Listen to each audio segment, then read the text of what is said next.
Hola, buenas tardes. Soy el doctor Rubén Valenzuela, soy cirujano de tórax del equipo de cirugía torácica del Hospital San Juan de Dios, docente de la Universidad de Chile, y me pidieron que grabara esta clase para internos, pensando en actualizar y poner al día sobre algunos temas. Hoy día vamos a conversar sobre el síndrome de ocupación pleural y además, como extra, hablar de neumotórax como parte un poco particular dentro de los síndromes de ocupación pleural. Como introducción, lo primero que uno puede decir es que la cavidad pleural es un espacio virtual. Es decir, no es un espacio que normalmente tenga contenido significativo. Lo habitual es que en la cavidad pleural no exista más allá de unos 10 a 15 ml de líquido. ¿Ya? Todo esto es proceso y resultado, un proceso que tiene que ver con la formación del líquido y con la absorción del líquido pleural, como vamos a ver a continuación. Entonces, nosotros vamos a hablar de un síndrome de ocupación pleural cada vez que tengamos una acumulación anormal de líquido pleural. Muchas veces van a encontrar asociado al término de ocupación pleural a la presencia de tumores o de aire dentro de la cavidad pleural. Pero el comportamiento clínico es un poco distinto, por lo que la verdad es que yo prefiero que los estudiemos de forma separada. Cuando uno habla de todo este proceso de formación del líquido pleural, primero tenemos que entender que el líquido pleural se produce y se reabsorbe a nivel sistémico. No se produce a nivel de la circulación pulmonar, sino que se produce a través de los capilares y el sistema vascular sistémico. Esto quiere decir que todo el líquido y mucho filtrado plasmático de los vasos sistémicos que en el tórax vienen básicamente por la pared torácica, van a extravasar al intersticio, desde el intersticio al espacio pleural y de vuelta al territorio sistémico a través de los vasos linfáticos y posteriormente al sistema venoso. La participación del sistema capilar pulmonar y del parénquima pulmonar es mínimo, no supera el 5% dentro de la producción de líquido pleural. Acá vemos el esquema más de vista más ultraestructural, donde vemos cómo a la izquierda podemos ver el territorio sistémico, el espacio pleural y el capilar pulmonar. Y todo el fluido viene desde el territorio parietal, cae a este espacio pleural y se reabsorbe a través de estos estomas que conectan con el tejido linfático en forma unidireccional. Esto es el proceso normal. Entonces, cuando uno tiene un derrame pleural, lo primero que tiene que hacer es una aproximación clínica, como cualquier otra enfermedad. Establecer claramente cuáles son los antecedentes del paciente que uno está evaluando, cuáles son sus patologías médicas. Recordemos que hay una serie de patologías médicas sistémicas que pueden causar derrame pleural. Patologías cardíacas, patologías del ámbito gastroenterológico, patologías renal, hipoalbuminemia, enfermedades reumáticas, reumatológicas, etc. También antecedentes de infecciones recientes. Recordemos que la tuberculosis, la patología infecciosa intraabdominal o las mismas neumonias pueden causar derrame. La presencia del hábito tabáquico. Recordemos que el cáncer pulmonar también puede asociarse en etapas avanzadas a derrame.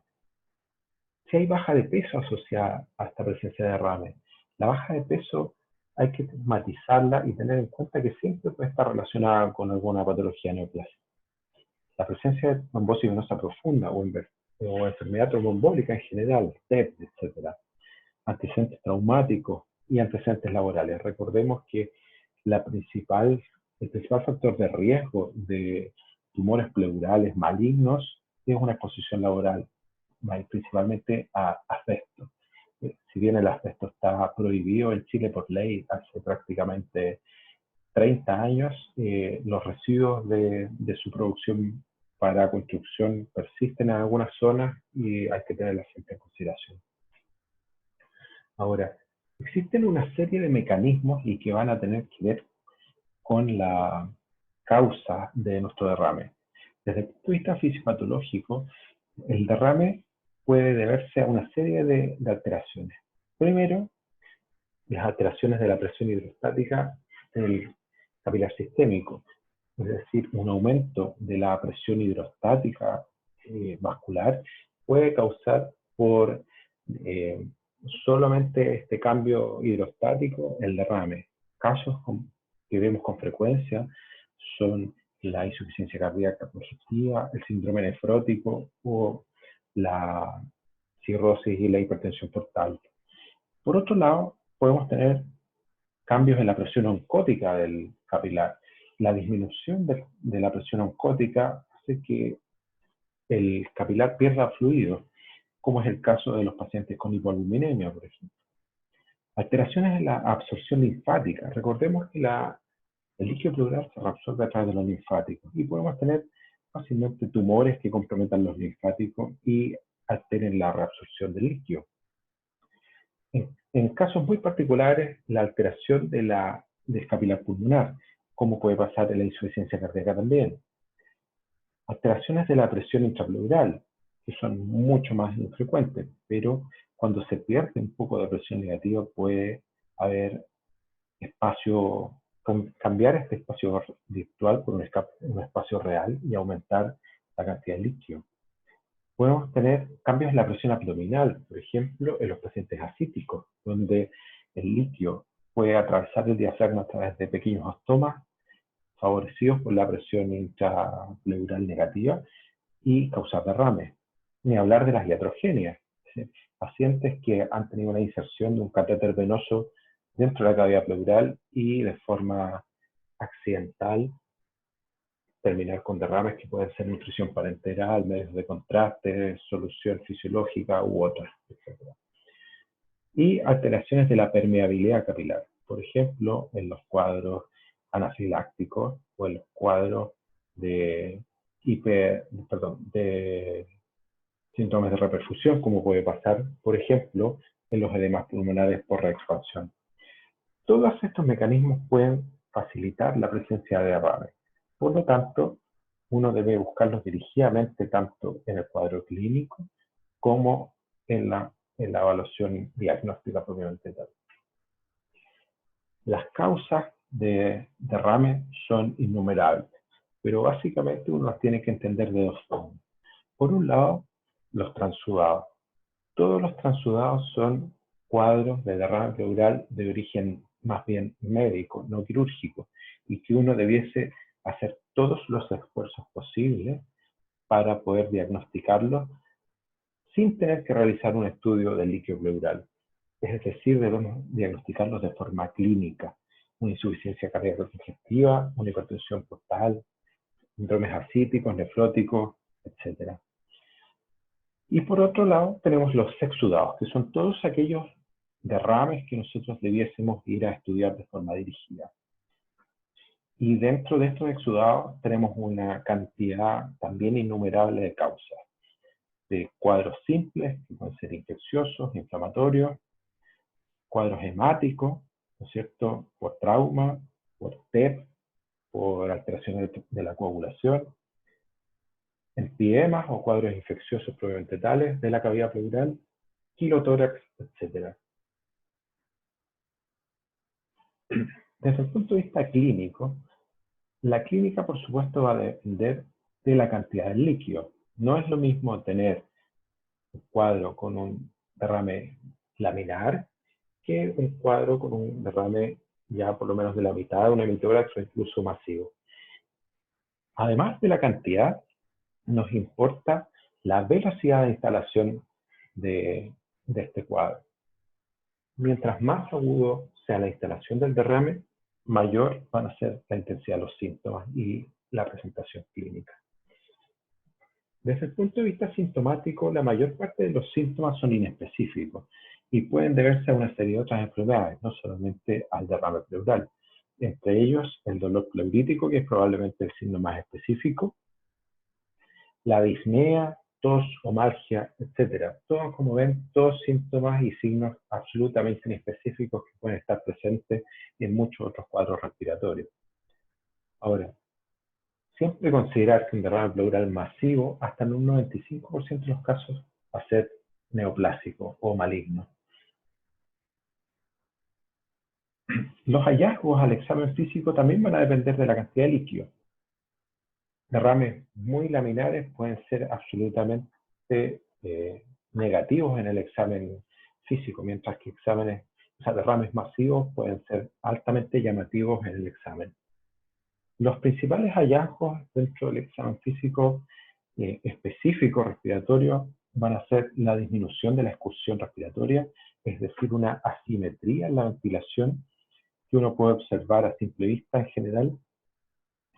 Va a haber disminución o incluso abolición del murmullo pulmonar, dependiendo del volumen de líquido que esté alojado en la cavidad pleural.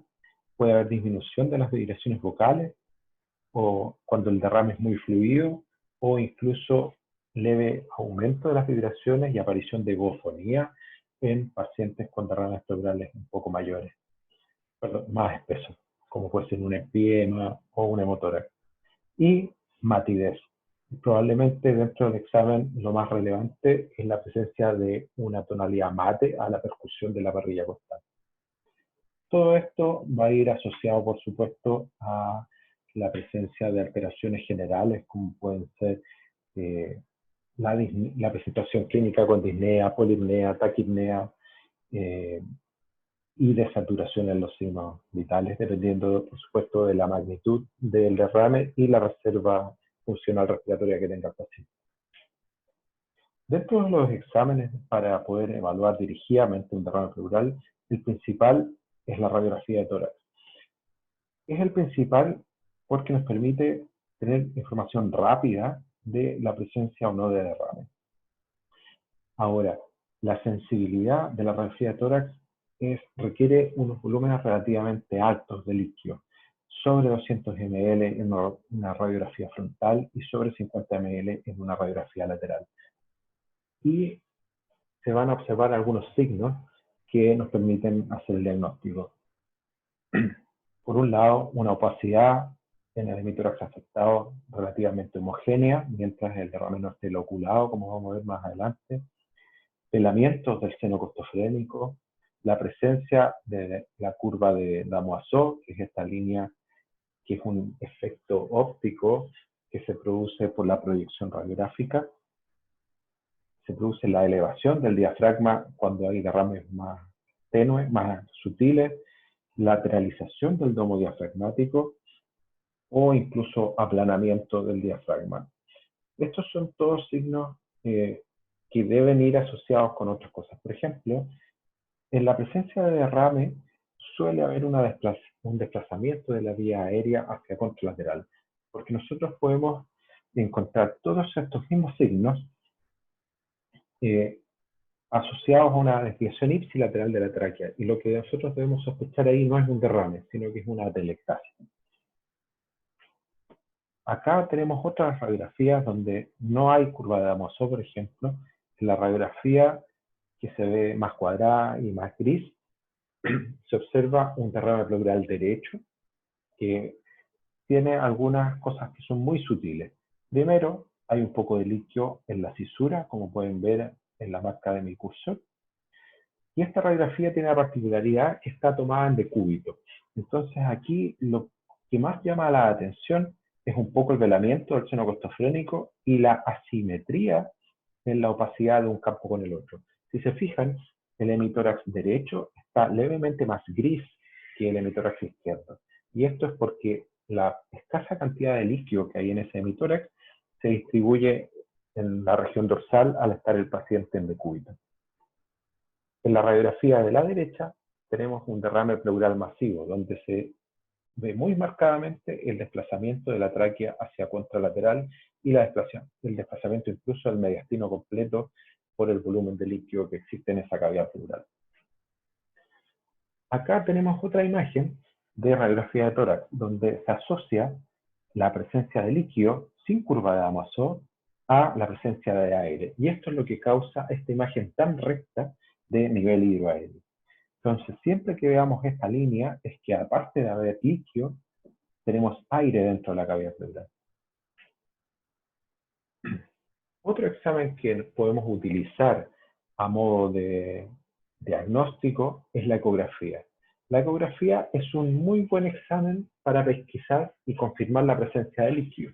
Ahora, tiene algunas desventajas que son importantes. Primero, no permite hacer una evaluación anatómica muy extensiva, por lo tanto, pierde mucho a la hora de utilizarse como diagnóstico comparado, como vamos a ver después, con el escáner.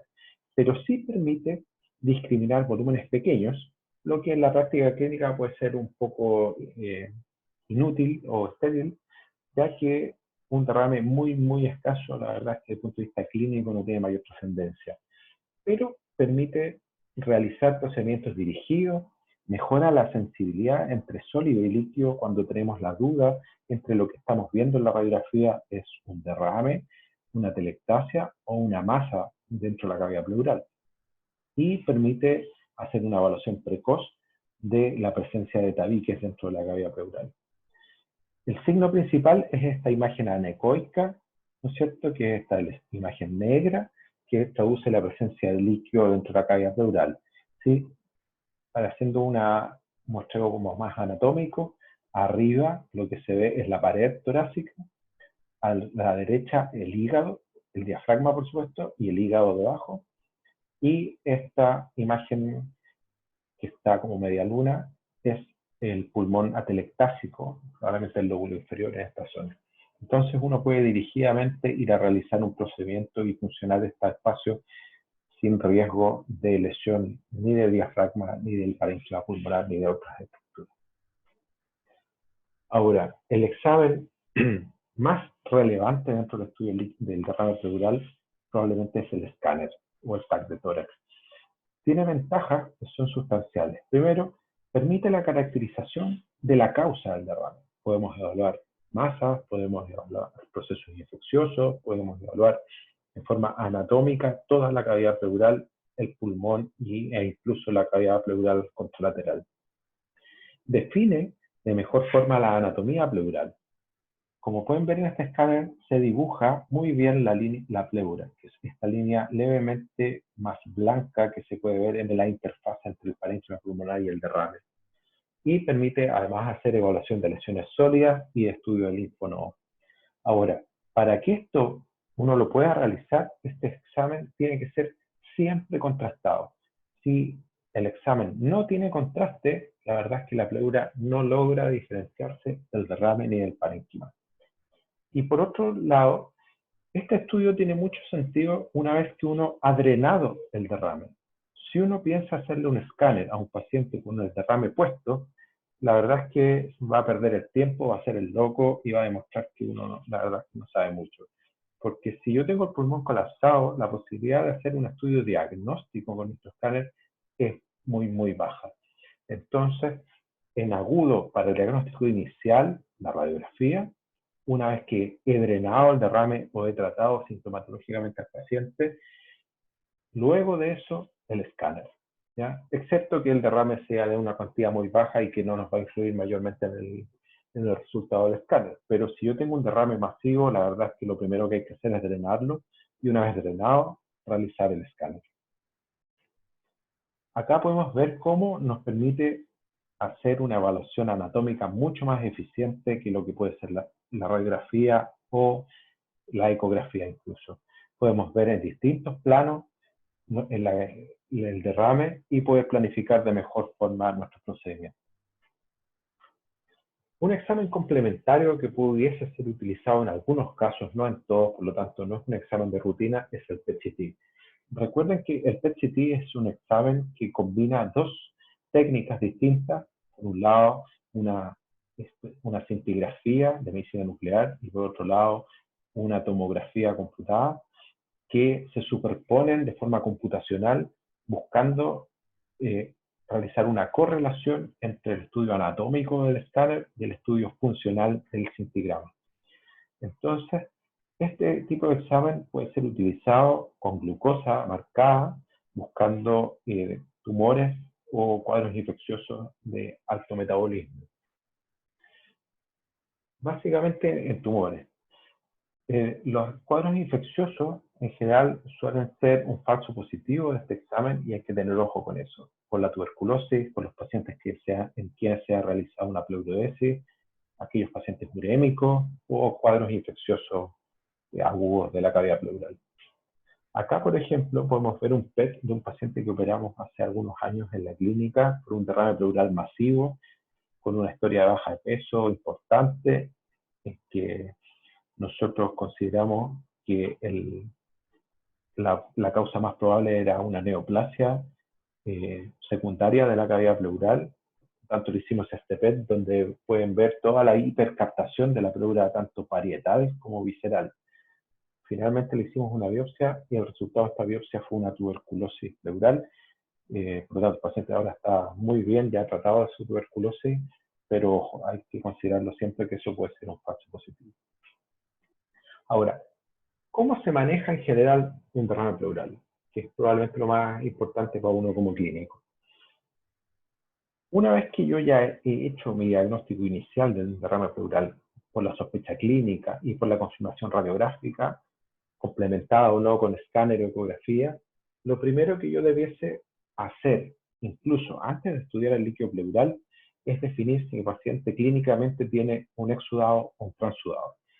Si clínicamente el paciente impresiona tener un transudado, que eso habitualmente causa derrames pleurales bilaterales, aunque también pueden ser unilaterales, pero asociados a cuadros de edema generalizado, congestión pulmonar, ascitis, etc. Esos pacientes uno debiese tratarle la causa sin necesitar mayor estudio en líquido. En aquellos pacientes que tienen sospecha clínica fundada de tener un exudado, lo primero que nosotros debiésemos hacer es estudiar efectivamente ese líquido pleural. Eventualmente, pues, luego hacer un estudio histológico y finalmente tratarlo en base al diagnóstico. ¿Cómo hacer el estudio en líquido? Lo primero es la toracocentesis. Ojo, no todos los pacientes requieren efectivamente una toracocentesis. Como les dije, los transudados clínicos no debiesen exponerse al riesgo de realizar una toracocentesis. Ustedes me podrán decir, ¿qué riesgo tiene realizarse una punción con una aguja fina para drenar líquido? El riesgo es alto, existe. De hecho, nosotros tenemos y hemos visto pacientes fallecidos durante una toracocentesis porque los pacientes pueden caer por reflejo vagal, bradicardia extrema y asistolía. Por lo tanto, no es menor exponer al paciente a un riesgo de esta magnitud, sobre todo si lo que uno cree es que el paciente tiene un transudado. ¿En quiénes sí se recomienda? En aquellos pacientes que tienen derrames que clínicamente son exudados, que son mayores de 1 centímetro en la radiografía y en quienes requerimos hacer un estudio de acuerdo a la sospecha clínica que tengamos. Cuando nosotros vayamos a someter a un paciente a una evacuación, a una toracocentesis, recordar, siempre debe ser evacuadora. Como les digo, este riesgo de someter a un paciente a una toracocentesis no se justifica para realizar un procedimiento que solo extrae 3 o 4 ml.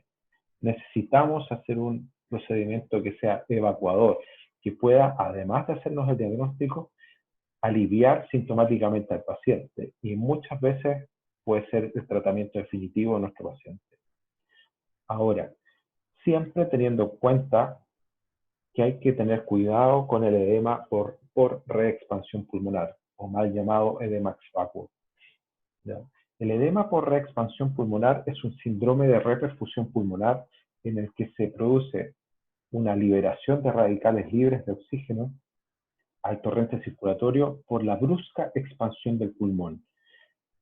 Recuerden que debido al reflejo de vasoconstricción hipóxica que tiene el parénquima pulmonar, cada vez que el pulmón se colapsa, los vasos se contraen. Por lo tanto, disminuyen el aporte sanguíneo al parénquima pulmonar y de esta forma se produce metabolismo anaerobio durante el colapso pulmonar. Y si yo bruscamente expando el pulmón, puedo liberar esos radicales libres a la circulación, causando alteraciones de la permeabilidad capilar que pueden llevar a edema pulmonar.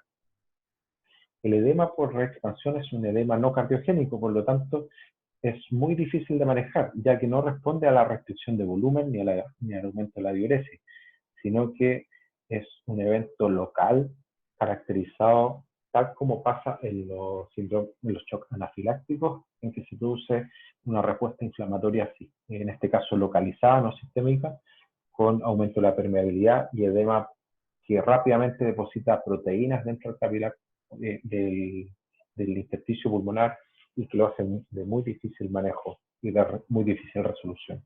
Por lo tanto, se recomienda no drenar más de 1300 a 1500 ml cada vez que uno va a drenar. Ahora, esto por supuesto va a depender de la velocidad de instalación del derrame, del tamaño del paciente, etc. Pero en general, yo les podría decir que si uno empieza a hacer una toracocentesis y el paciente empieza a toser, uno debiese suspender el procedimiento aunque lleve 600 o 700 ml. Probablemente es el signo más precoz de que la reexpansión pulmonar está siendo muy brusca.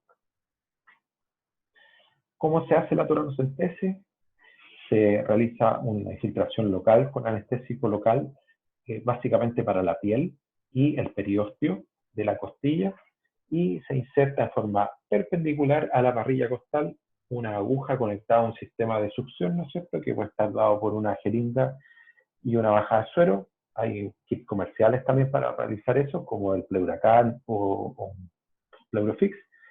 Y por sobre el borde superior de la costilla se realiza la punción directamente hacia la cavidad pleural, extrayendo la cantidad de líquido que uno necesita. Y como aquí hay una llave de 3 pasos, nosotros podemos hacer una succión y drenaje a un sistema de recolección para poder hacer una toracocentesis evacuadora. Para entender las patologías del líquido pleural, necesitamos entender cómo es el líquido en forma normal, cuánto volumen hay, cómo está formado, etc. Como les dije al principio, el volumen total de líquido en la cavidad pleural es alrededor de 10 a 15 ml, con muy bajas proteínas, siendo la mayor parte de eso albúmina, pero en total es muy bajo. Las proteínas no superan una relación del 20% respecto al plasma. La LDH también es muy baja, menor de 0,5, y eso como ustedes ya lo sabrán de los criterios de Light, ¿no es cierto? La glucosa es similar a la plasmática, y las células en general son principalmente células mononucleares y algunas células descamativas. Ojo, la glucosa aquí es importante recalcar que cuando uno evalúa el nivel de glucosa en el líquido pleural, tiene que evaluarlo respecto de la glicemia, porque como acá les expongo, es muy similar. Entonces, si yo tengo una glicemia en un cuadro infeccioso, una glucosa pleural en un cuadro infeccioso en torno a 100, por ejemplo, que uno pudiese decir está absolutamente normal, pero el paciente tiene una glicemia de 800, la verdad es que esos líquidos es francamente hipoglucídicos, por lo tanto puede estar perfectamente en relación a un cuadro infeccioso. Y finalmente acá algo que falta en el cuadro, que es el pH. El pH del líquido pleural es en torno a 7.4, que es muy similar al líquido plasmático.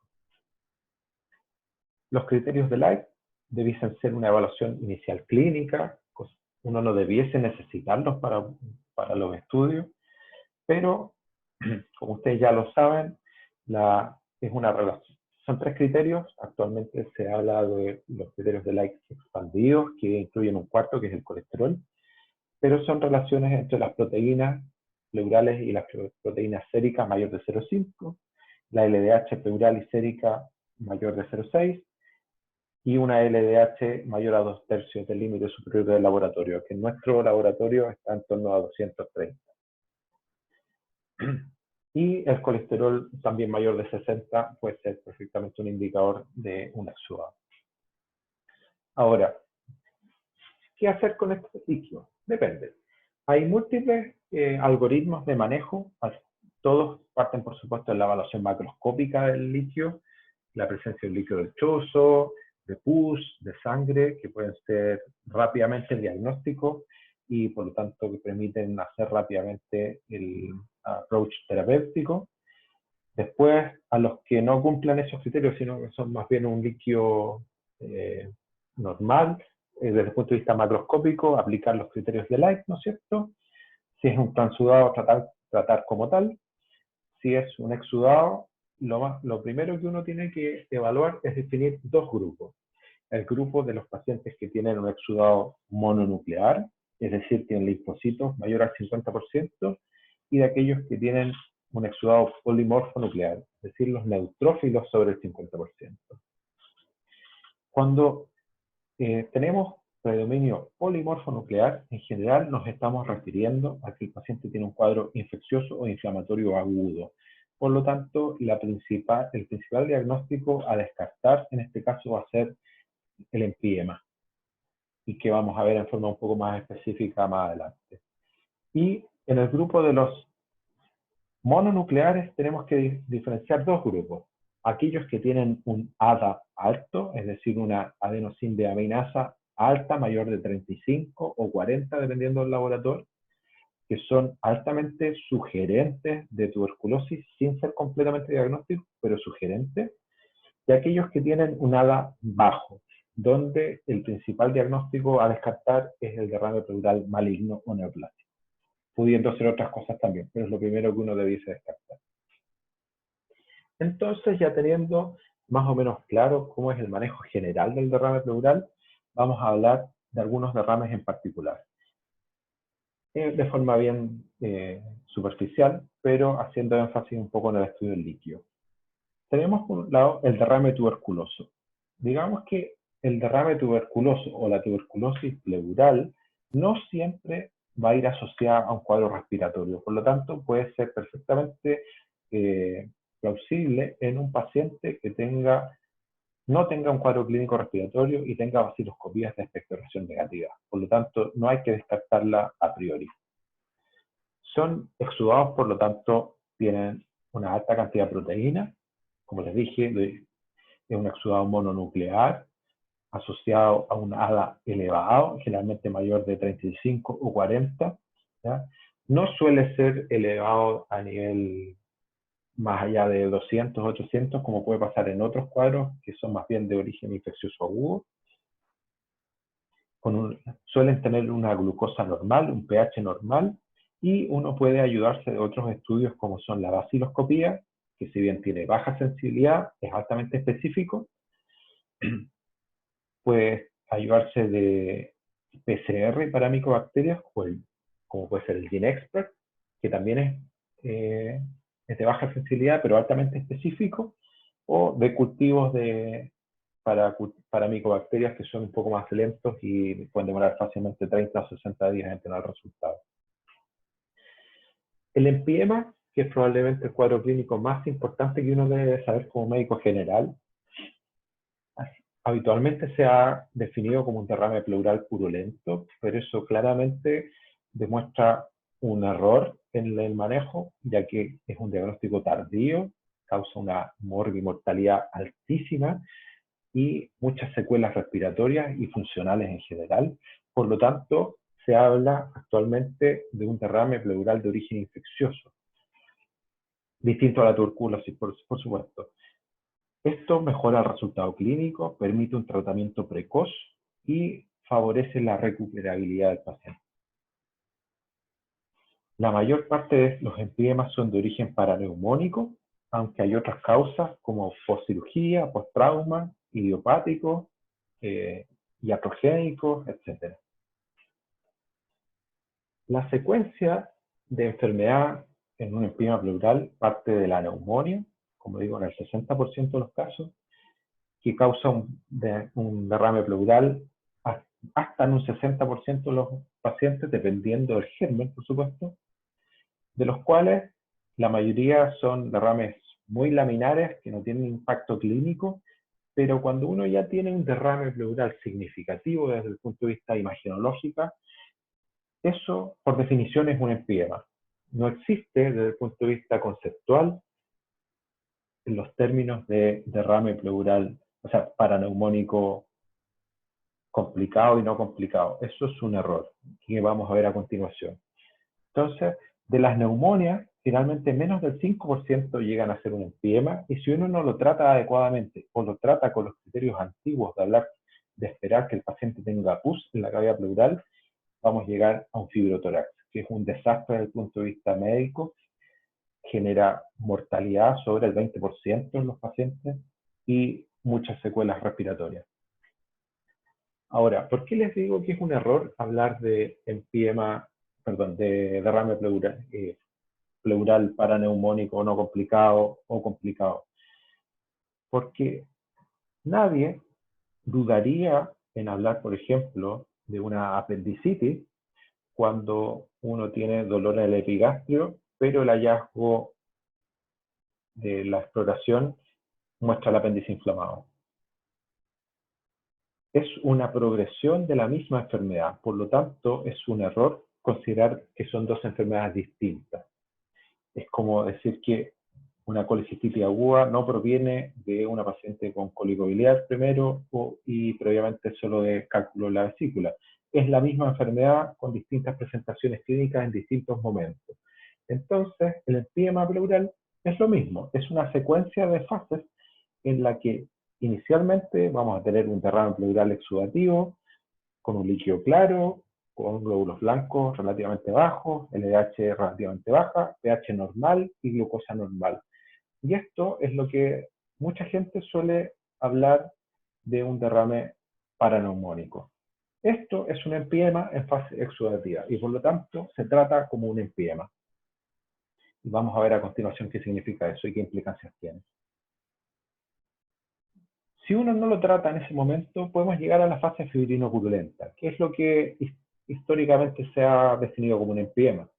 Este líquido turbio o francamente pus, con glóbulos blancos sobre 5000, LDH mayor de 1000, un pH menor de 7.2 y una glucosa menor de 40.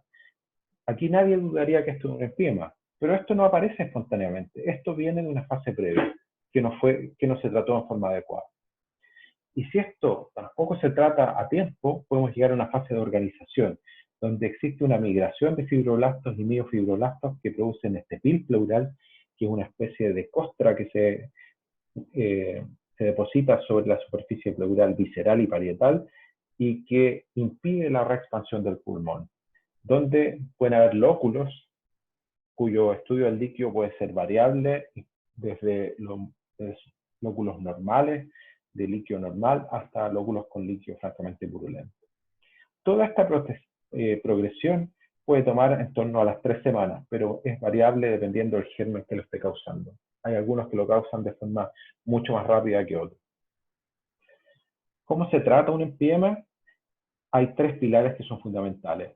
Por un lado, el control de la infección, y eso uno lo realiza de forma bastante adecuada con los antibióticos, que tienen que ser de amplio espectro, pensando en infecciones incluso de origen nosocomial. Por lo tanto, lo más habitual es que uno asocie una cefalosporina de tercera generación con un fármaco antianaerobio, o pudiese ser la ceftriaxona y la clindamicina, por un periodo que no debiese ser menor a 4 a 6 semanas. En general, eso no significa que uno tenga que tener hospitalizado al paciente 4 a 6 semanas. Significa que hasta que uno tenga al paciente controlado desde el punto de vista infeccioso, debiese ser un tratamiento endovenoso, pero posteriormente puede trasladarse a un tratamiento oral y completarlo en forma ambulatoria. Por otro lado, necesitamos hacer el drenaje de la cavidad pleural. Y aquí es donde cobra importancia realizar adecuadamente el manejo de estos pacientes en la fase exudativa. Porque si uno no lo drena, independiente que uno trate el cuadro infeccioso, se va a producir depósitos de fibrina en la cavidad pleural. Y eso va a llevar a la acumulación de pus, incluso con un líquido estéril. El drenaje no significa que a todos los pacientes tengamos que ponerle un tubo pleural. El drenaje puede ser incluso realizado con una toracocentesis evacuadora. Y aquí volvemos al concepto que dije incluso anteriormente, de que toda toracocentesis debe ser evacuadora, porque puede ser el tratamiento definitivo de nuestro paciente. Algunos pacientes pueden beneficiarse de ese manejo, otros pueden requerir un tubo pleural y otros en algunos casos pueden ser de utilidad realizar de forma precoz el drenaje mediante videocirugía. Y finalmente, el tercer objetivo de nuestro tratamiento es obliterar la cavidad pleural. Recuerden que los espacios vacíos en el cuerpo se rellenan con líquido, y si este líquido pleural yo lo dreno, pero no logro que el pulmón expanda y rellene la cavidad pleural, se va a volver a acumular y se va a volver a infectar. Por lo tanto, aquí es donde entra a jugar lo que probablemente algunos ya han escuchado como la decorticación, que es realizar la extracción del film pleural para que el pulmón logre expandir y rellenar el espacio pleural. Ojo, eso se requiere cuando uno no ha hecho el tratamiento en forma adecuada en el momento adecuado. Por lo tanto, si uno trata al paciente en fase exudativa, nos vamos a evitar la necesidad de realizar una decorticación. El derrame pleural neoplásico o maligno es un derrame bastante frecuente, implica siempre una enfermedad diseminada, ¿ya? No hay ninguna opción de que un derrame pleural sea una etapa no avanzada de cualquier cáncer. Tal vez lo único que uno pudiese obviar acá son los tumores primarios de la pleura por razones obvias, ¿no es cierto? Pero todas las demás causas de derrame pleural neoplásico son siempre una enfermedad diseminada.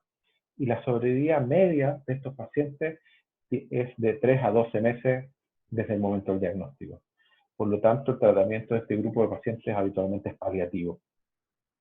Las causas, el 75% de ellas está dado por cáncer de pulmón, mama, ovario y linfoma, pero puede ser originado por cualquier cáncer que metastice a la pleura. Y suelen ser líquidos que pueden ser tanto serosos como hemorrágicos, depende del tipo tumoral y de si el tumor hay necrosis o no. Altas proteínas, ya sabemos que es un exudado de tipo mononuclear y con ADA bajo. En este estudio al líquido podemos ayudarnos con el estudio de las células neoplásicas, que nos puede mostrar hasta en un 30% de los casos que es positivo para células neoplásicas. En el otro 70% probablemente requiramos algún otro tipo de estudio. La glucosa y el pH pueden ser normal o bajos dependiendo del grado de necrosis que pueda tener el tumor. Quilotórax, un derrame pleural relativamente infrecuente, se caracteriza por ser un líquido de tipo lechoso al aspecto macroscópico, siempre y cuando el paciente haya ingerido grasas recientemente. Si no, puede ser un líquido perfectamente inflamatorio, muy rico en células, pero de una coloración prácticamente normal. Es muy proteico, ADA bajo por supuesto, glucosa y pH normal, y el diagnóstico de confirmación se realiza además realizando estudio de kilomicrones. Ahora, lamentablemente el estudio de kilomicrones se realiza básicamente en laboratorios donde se realizan investigación y no en laboratorios clínicos. Por lo tanto, nosotros hacemos un diagnóstico indirecto basándonos en los niveles de triglicéridos y esperamos un nivel sobre los 110 con un colesterol normal. Podemos realizar además estudios anatómicos para precisar dónde está filtrando el líquido del quilotórax. Para eso podemos realizar una linfocintigrafía, que es un examen de medicina nuclear, que permite detallar la anatomía mediante la inyección de azul de metileno con un medio de contraste paramagnético, ¿no es cierto? Y detalla la anatomía identificando el sitio de fuga. Esto es un quilotórax, ¿no es cierto? Un líquido muy, muy fluido, a diferencia de los empimas cuando hay pus, donde es un líquido más bien viscoso. Este líquido es muy fluido y el tratamiento del quilotórax es básicamente médico, quitando los grasas de cadena larga de la dieta, incluso llevando al paciente a nutrición parenteral total. En algunos casos ya más específicos se pueden realizar embolizaciones del conducto torácico o ligadura de este mismo o pleuroesis, pero son casos ya un poco más aislados y específicos, generalmente postquirúrgicos. Otros derrames, pancreatitis. Siempre que tengamos una pancreatitis y haya un derrame pleural, considerar que puede ser la causa directamente, sobre todo si es polimorfo nuclear, no caer en la impresión de que esto es un empiema, sobre todo si en el líquido uno le mide amilasa y esta está alta. Perforación esofágica, por supuesto es otro cuadro clínico, pero puede asociarse con pH muy, muy bajos. Recuerden que va a haber un derrame que tiene contenido gástrico, por lo tanto va a haber ácido gástrico, con un pH que puede llegar incluso a 5. Las artritis reumatoides también son relativamente frecuentes, derrames mononucleares con pH bajos y con glucosa baja, pero mononuclear, y que hacen la gran diferencia con el enfisema. Nociones de drenaje pleural, que es lo último de esta primera parte. Las principales complicaciones tienen que ver con que uno no lo sabe hacer. Entonces es importante que uno aprenda, y como médico general, a realizar una adecuada pleurestomía, ya sea con la técnica de ATLS, que incluye la primera inserción y exploración digital de la cavidad pleural y después del tubo, o con la técnica que usamos los cirujanos de tórax en general, que es usando el conductor. Ambas técnicas tienen ventajas y desventajas, pero lo importante es que uno sepa hacer alguna de las dos, ¿ya?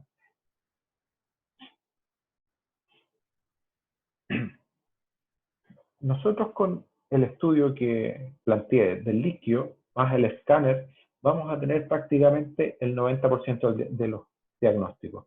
Pero va a quedar un 10% de pacientes en el cual no vamos a tener diagnóstico, a pesar de todo el estudio. Y en estos pacientes vamos a necesitar un estudio histológico. Este puede ser realizado de forma percutánea, mediante una aguja de Cope, que es esta especie de crochet que pueden ver acá, que permite obtener dirigidamente muestras de la pleura parietal. Lo ideal es realizarlo dirigido por imágenes, por ecografía, por escáner. Las complicaciones son relativamente bajas, dolor, como cualquier procedimiento que implique una punción, neumotórax, hasta en un 15%, la mayoría de las veces los pacientes ni siquiera requieren una instalación de drenaje porque son de baja cuantía, o hemotórax, que es todavía más infrecuente. Pero en algunos pacientes necesitamos ir a una videocirugía, ya que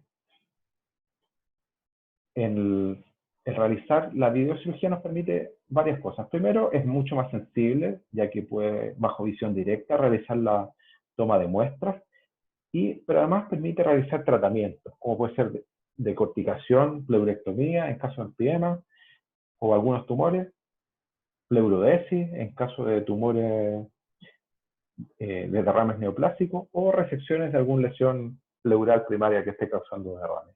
Entonces, tiene muchas ventajas desde el punto de vista del tratamiento, además del diagnóstico. Esto es la pleurodesis, ¿no es cierto?, que tiene como objetivo sellar la cavidad pleural para evitar el acúmulo de líquido. Esto está indicado fundamentalmente en derrame neoplásico, en algunos neumotórax y en algunos quilotórax. El resto de los derrames en general no tiene indicación e incluso es una contraindicación, como puede ser el enfisema o la tuberculosis. Puede ser química, como lo que ven acá, o mecánica, que se realiza raspando la cavidad pleural a través del drenaje, o en seco, como lo ven acá, que es lejos la mejor elección. Esto es una pleurodesis mecánica, ¿no es cierto? Para realizar una pleurodesis uno tiene que tener algunas consideraciones. Primero, que luego de drenado el derrame, el pulmón expanda, porque si no expande, no logra contactar la pleura visceral con la parietal y no va a tener ningún sentido, porque no hay cómo hacer que se peguen.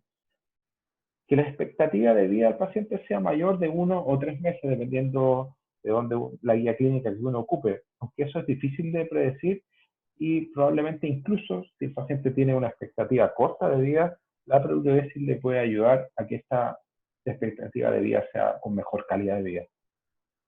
Y actualmente prácticamente todo el mundo ocupa talco como agente esclerosante, no hay mucha discusión en eso. Eso es lo que les comento de ocupación pleural. Así que a continuación vamos a seguir con neumotórax, que es la segunda parte de la ocupación pleural. La segunda parte de esta clase tiene que ver con otro cuadro de ocupación pleural, pero que clínicamente se comporta un poco distinto, y es el neumotórax. El neumotórax se define como la presencia de aire en la cavidad pleural asociado a un colapso del pulmón, parcial o total. ¿Por qué es tan importante eso segundo? Porque hay situaciones en las que uno realiza, por ejemplo, una cirugía con resección parcial del pulmón y eso va a dejar una cavidad aérea dentro del espacio pleural. Y eso no se considera un neumotórax, eso se considera solamente una cavidad residual, porque no hay colapso del pulmón. Entonces es importante que se asocien ambas características. Desde el punto de vista etiológico, puede ser espontáneo, o traumático, o iatrogénico, dependiendo de si hay participación externa o no. Y el espontáneo puede ser primario o secundario de acuerdo a la existencia de una enfermedad pulmonar subyacente o no. Acá podemos ver un neumotórax, ¿no es cierto?, en la radiografía con un colapso parcial del pulmón izquierdo. Ahora, además de esta clasificación etiológica, podemos clasificarlos desde el punto de vista funcional o fisiológico en tres grupos.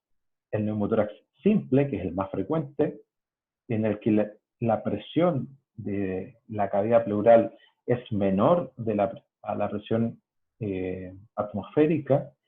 Un neumotórax a tensión, donde la presión de la cavidad pleural es mayor a la presión de la atmósfera, y esto se asocia clínicamente a colapso circulatorio por compresión y desviación del mediastino. Y en los neumotórax traumáticos puede asociarse una tercera variante, que es el neumotórax abierto, en el que la cavidad pleural iguala su presión con la presión atmosférica y por lo tanto produce otro efecto, que es el bamboleo mediastínico, que no es tema de esta presentación, sino que es más bien del tema de trauma torácico. La magnitud, existe una serie de algoritmos y mecanismos para definir la magnitud. La verdad es que ninguno de ellos, desde el punto de vista clínico, tiene una importancia.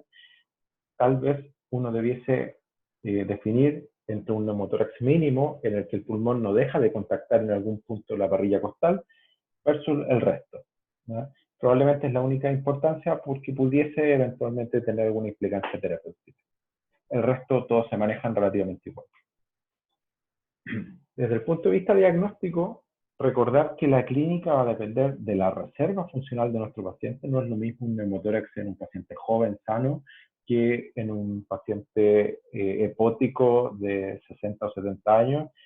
Va a ser diferente. La magnitud del colapso, por supuesto, mientras más colapsado está el pulmón, mayor posibilidad de tener síntomas. La velocidad de instalación no es lo mismo un neumotórax que se va produciendo lentamente por una fuga aérea del parénquima versus uno en que hay un colapso completo, muy rápido y muy brusco del pulmón, por ejemplo, cuando se rompe una bula, y del mecanismo fisiopatológico que esté involucrado, ya sea un neumo simple, un neumo a tensión o un neumo abierto. Los síntomas inespecíficos, muy similares al síndrome de ocupación pleural, dolor pleurítico, disnea y tope inspiratorio, que, ojo, en los pacientes suele ser transitorio y después de un inicio muy súbito, ir cediendo en forma paulatina, incluso hasta desaparecer en algunos pacientes, sobre todo en aquellos pacientes más jóvenes. Signos específicos en el examen físico, por supuesto, disminución del murmullo pulmonar, que va a depender de la magnitud del colapso, timpanismo, que es probablemente el signo más importante, la abolición completa de las vibraciones vocales, taquipnea, taquicardia, ingurgitación yugular y shock, si esto se comporta como un neumotórax a tensión. El examen de elección inicial para el estudio de un neumotórax es siempre la radiografía de tórax, salvo que clínicamente el paciente no lo permita, como va a ser en el neumotórax a tensión, donde uno debiese hacer el diagnóstico solamente con la clínica sin esperar las imágenes. Y vamos a tener algunos signos que nos permiten definir y confirmar el diagnóstico. Primero, la aparición de la denominada línea pleural, que es la línea de interfaz entre el parénquima, donde se observa la trama broncovascular, y el espacio aéreo pleural sin trama broncovascular, que en este caso la podemos ver ahí. Si ustedes se fijan, justo bajo esa línea roja está la línea pleural, que es el límite superior, en este caso, del pulmón. Sobre esta línea observamos que, a diferencia del lado izquierdo, no existe trama broncovascular. En algunos casos más severos puede haber desviación del mediastino hacia contralateral, el signo del surco profundo, que lo vamos a ver en una radiografía más adelante, e incluso la inversión del diafragma si esto ya empieza a tomar un poco más de presión dentro de la cavidad pleural. Cuando nuestro neumotórax es muy pequeño y muy sutil, podemos ayudarnos con la radiografía en aspiración, que si bien no ha logrado diferencias significativas en los estudios, desde el punto de vista clínico siempre nos ha ayudado y nos permite mejorar la exposición de nuestro neumotórax. Una vez que nosotros ya tenemos el diagnóstico del neumotórax y se ha hecho el tratamiento inicial, que vamos a ver a continuación, el examen de elección para saber cuál es la causa del neumotórax, estamos hablando de neumotórax espontáneo, es el escáner. En general, los pacientes requieren un escáner para confirmar cuál es la causa de este neumotórax. Incluso en pacientes jóvenes, donde uno piensa que el neumotórax es espontáneo primario, el escáner nos podría ayudar a encontrar algunas alteraciones que son muy sutiles en la radiografía y por lo tanto solo se van a ver en el escáner. Ahora, para que esto sea útil, el pulmón debe ya estar por lo menos medianamente expandido. Por lo tanto, no es un examen de elección en agudo, sino que una vez que ya se ha instalado el tratamiento inicial. ¿Qué cosas puede ver uno en el escáner? LEFs, bulas, como la que podemos ver en esta imagen, ¿cierto? Que este espacio sacular aéreo, en este caso en el vértice del pulmón derecho. Sí, enfisema, fibrosis, neoplasias, etc. Y algunos neumotórax subclínicos. ¿Cuál es el tratamiento general? Bueno, acá está la radiografía donde se ve el signo del surco profundo, que es esta imagen que se proyecta más hacia el abdomen, como haciendo crecer la cavidad pleural. Eso es el signo del surco profundo. Para definir la mejor alternativa de tratamiento, siempre debe considerarse cuál es la situación hemodinámica y respiratoria del paciente. No es lo mismo tener un neumotórax simple que un neumotórax de tensión. Y la velocidad y rapidez con la que uno debe instalar el tratamiento es distinta. No es lo mismo tampoco un neumotórax primario que un neumotórax secundario. No es lo mismo un neumotórax mínimo o marginal que un neumotórax con un colapso parcial o completo. Son cosas que uno debe considerar al momento de decidir el tratamiento. ¿Y cuáles son los objetivos? Primero, aliviar los síntomas. Es fundamental, sobre todo en aquellos pacientes que tienen una mala reserva respiratoria. Eliminar el aire intrapleural y, por otro lado, evitar la recurrencia. Todo esto específicamente en los neumotórax espontáneos. ¿Qué alternativas tengo? Varias.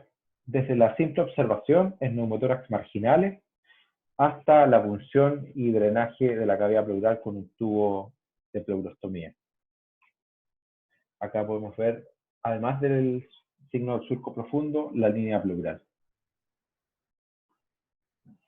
Aquellos pacientes en que tengo un neumotórax muy marginal, puedo ofrecerles la observación. Eso está basado en que existe una reabsorción del aire desde el espacio pleural que es alrededor de 1.25% al día. Es poquito. Por lo tanto, no es recomendable para un neumotórax muy grande. Requiere que el paciente esté asintomático, por lo tanto, es poco probable que se lo ofrezcamos a un paciente con una mala reserva funcional respiratoria, porque es altamente improbable que él sea asintomático. Entonces tienen que ser neumotórax solamente marginales, como este que vemos acá en la radiografía. Y siempre se deben asociar a la administración de oxígeno suplementario. ¿Cuánto? En general no es necesario más allá de 1 o 2 litros por una naricera. No requeremos ni oxígeno al 100% ni mucho menos. Lo que sí, siempre estos pacientes deben ser seguidos en forma seriada con radiografía por al menos 24 horas, donde uno pueda demostrar que no hay progresión del neumotórax. Lo ideal sería tomar cada 6 horas una radiografía para confirmar que no hay una progresión de la enfermedad. Acá tenemos nuestro neumotórax marginal. La instalación de un drenaje suele ser de utilidad, como pueden ver acá, un tubo pleural o un tubo más fino tipo Pictel, que es lo que ocupamos actualmente para los neumotórax espontáneos, que han ocupado por mucho tiempo también los radiólogos intervencionales para tanto para drenaje de derrames como de neumotórax. Ambos permiten la eliminación del aire intrapleural, que se debe siempre conectar a un sistema de drenaje. Esto es lo clásico, ¿no es cierto?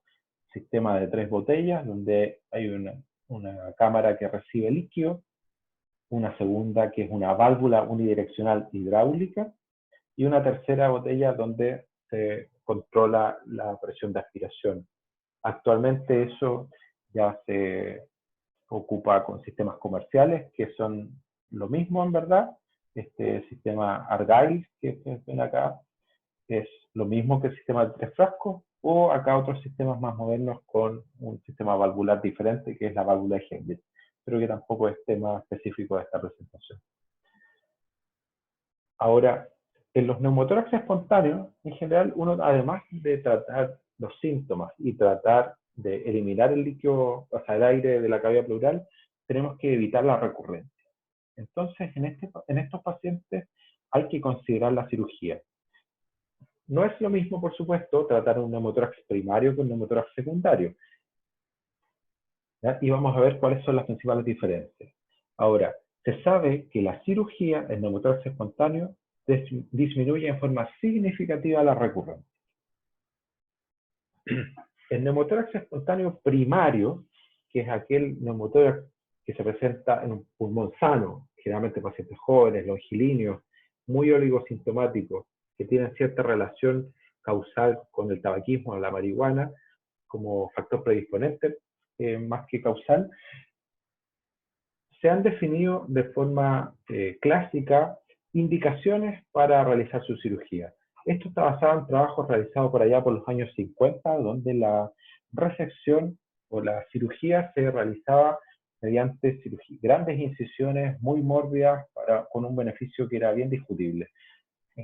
Por lo tanto, actualmente están bien en descrédito y la mayoría de los grupos actualmente realiza cirugía resectiva y pleurodesis a todos los pacientes. ¿Por qué? Porque se sabe que la recurrencia del neumotórax puede alcanzar fácilmente el 50% de los pacientes que no se operaron, y en general dentro de los primeros 6 meses. Y uno no sabe cuál de estos pacientes puede realizar un cuadro severo con un neumotórax a tensión. Por lo tanto, el riesgo de tener un nuevo neumotórax es muy alto. Incluso si uno ya ha tenido 2 episodios, la posibilidad de tener un tercer episodio puede llegar incluso al 70%. Entonces, a estos pacientes nosotros actualmente les ofrecemos cirugía a todos en el primer episodio. No solamente con las indicaciones clásicas históricas que ya prácticamente no se ocupan, pero las tienen ahí puestas en la pantalla para que las puedan conocer, que eran básicamente la recidiva, es decir, un segundo episodio, y primer episodio en aquellos pacientes más graves, con un neumotensión, con hemoneumo, neumotórax bilateral, cuando no había expansión, cuando había fuga aérea persistente, o pacientes que vivían en algunas condiciones que lo hacían particularmente riesgoso, ruralidad extrema o profesiones de riesgo.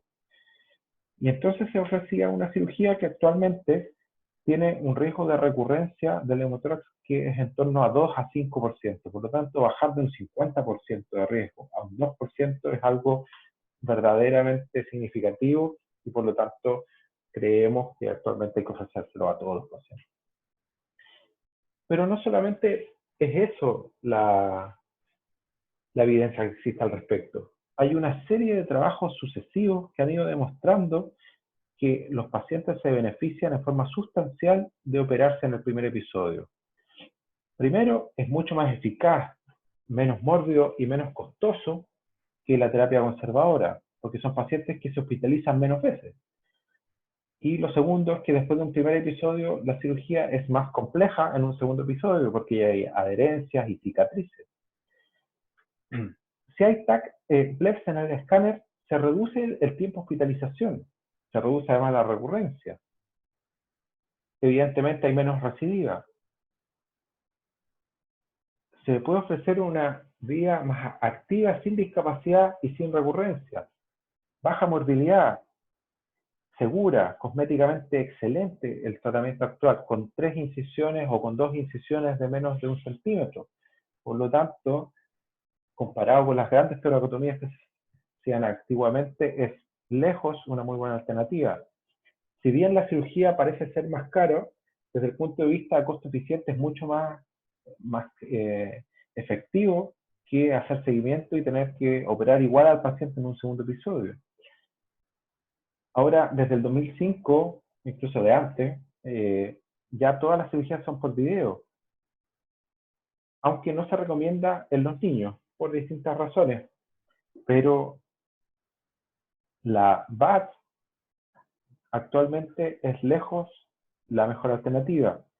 Lo otro, en el 100% de los pacientes resecados se han demostrado alteraciones anatómicas que explican el neumotórax, por lo tanto, hay una justificación además anatómica.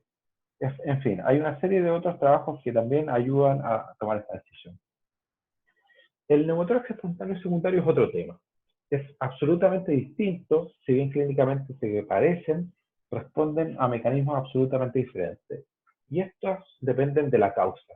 EPOC, fibrosis, como el paciente que ustedes pueden ver en esta radiografía, VIH, sobre todo cuando hay infecciones por neumocistis, neumotórax catameniales, por fibrosis quística, por linfangioleidomiomatosis, por histiocytosis, y así uno pudiese seguir enumerando una gran cantidad de causas. En estos pacientes, el tratamiento depende de la causa, ¿ya? El tratamiento inicial es igual para ambos tipos de neumotórax, poner un drenaje, pero después el tratamiento va a depender de la causa del neumotórax. Entonces, conversamos sobre dos temas que son parecidos, pero no son iguales.